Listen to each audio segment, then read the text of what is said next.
Big Z Reviews.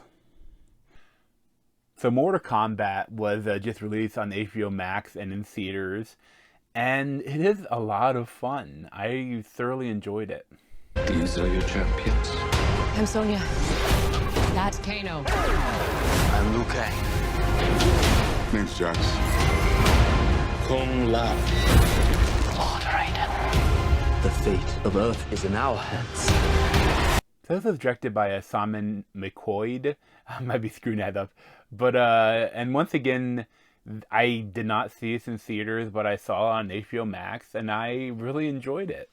You know, I grew up on Mortal Kombat, playing it with my brother, and I always, you know, I played pretty much all of them. I think I didn't play the last one. I haven't been in the mood for fighting games recently. But, you know, I'm familiar with the lore. I've watched the movies, and I know the previous ones, like the first one, Mortal Kombat, was a lot of fun, even though it was really corny and really bad at times. Second one was horrible.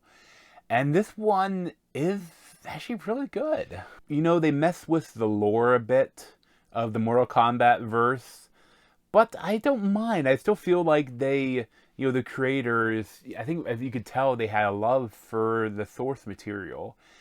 And I really appreciate that. I mean, of course, that looks like a lot of fan service, but you know, the little fan service never hurt anybody. And so, but the main character in this is, I'm pretty sure it's like a creation of just the movie. Although I'm sure they're gonna do a DLC character probably of him. But it's Louis Tan as Cole Young, and essentially he's like a descendant of Scorpion, and he's like an MMA fighter that is not great, but you know, he's, you know, has a wife and kid, and all of a sudden Sub-Zero comes to kill him, and he's saved by Sonya Blade and Jax. And like they actually introduce him that, hey, you got a tattoo or a birthmark that looks like a dragon. That means you're a chosen champion of Earth, and we have to go find him and find the Raiden's temple and train with him.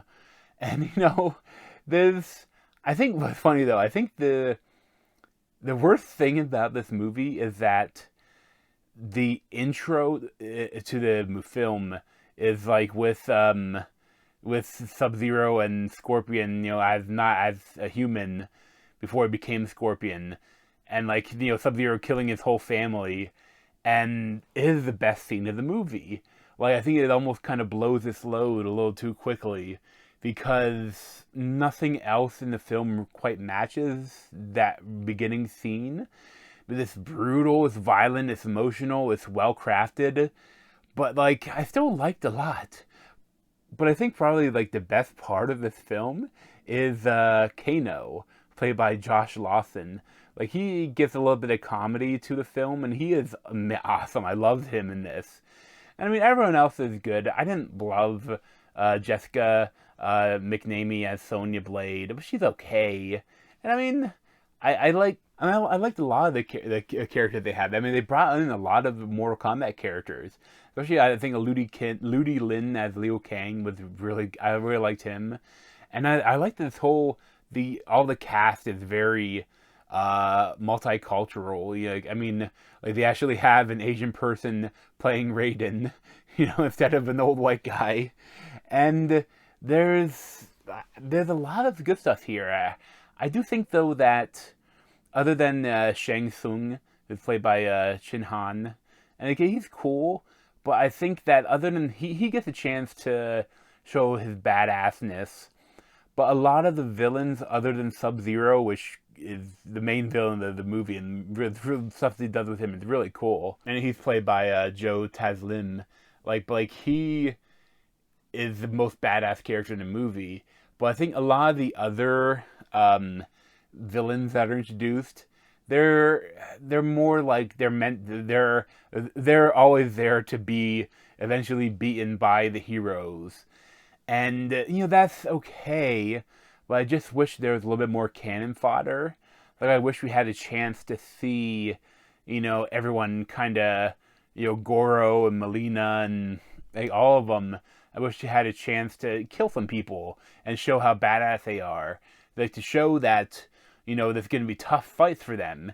You just there's never they never have a really chance to show that they're really good too. You know what I mean? But honestly, I was there for it. You know, I loved it. I loved all of it. You know, it's it felt a little long at some point. Like it dragged a little bit, but it's like for the training. But I kind of like that. There's a little bit of training for them, you know, before, and there's a lot of good stuff here. And I kind of like it's cool. Like I forget what they called it. Like for them, they have to find their like superpower to kind of explain, you know, some of the powers from the game. Like it's like the tattoo or whatever gives, or the birthmark gives them something, a power that they can unlock. Of their, I like it's definitely not canon for the Mortal Kombat verse, but it kind of works for the film. You know, I like what they do with it, and it's a lot of fun. I definitely recommend it if you are willing to go to a movie theater and you have one open near you, or if you have HBO Max. Mortal Kombat is awesome. Like, I thoroughly enjoyed it. Like, I probably give like an 8.5, 8.25 out of 10. Like, it's not like the best film ever, but it's a hell of a good time. So thanks for watching, and if you want to see more of me, you can subscribe down below. Thanks.